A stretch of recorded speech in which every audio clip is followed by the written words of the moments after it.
evaluate the expression for x equals 5 and y equals 10. So we've done some evaluation before, but now we have two different variables with two different values.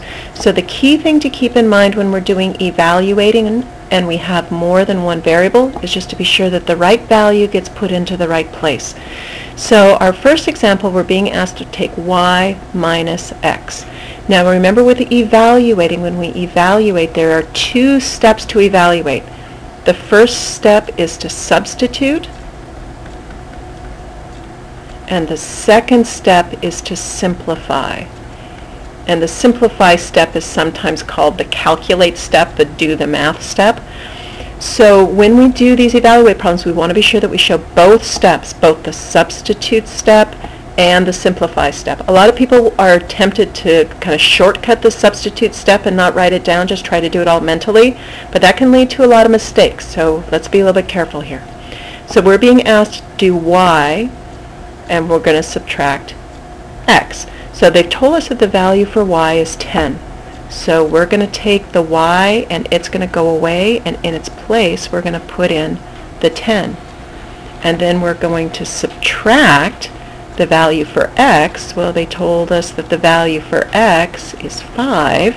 So we're going to put in, whoops, we're not going to put in x, we're going to put in 5. So let me just get rid of that.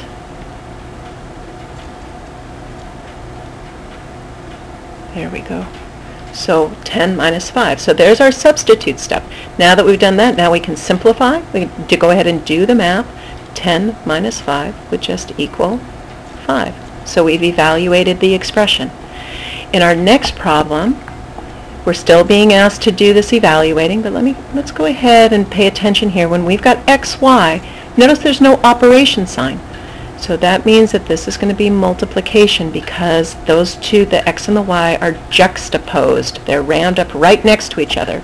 So the x, we're going to slip out, and the value for x is still the same. The value for x is still 5. And the value for the y, and I'm just going to use in colors so we can keep the two variables separate. The value for y is 10. And now we can go ahead and do this multiplication. We can use the two parentheses rammed up right next to each other to keep the juxtaposition in play, or we could also go ahead and put in the multiplication dot. If you were to have written this as 5 times 10, that would be okay. But you'd want to be sure that you didn't write 10 times 5, right? Because the value for x isn't 10. The value for x is 5. So we have to be sure that we keep these in the right order.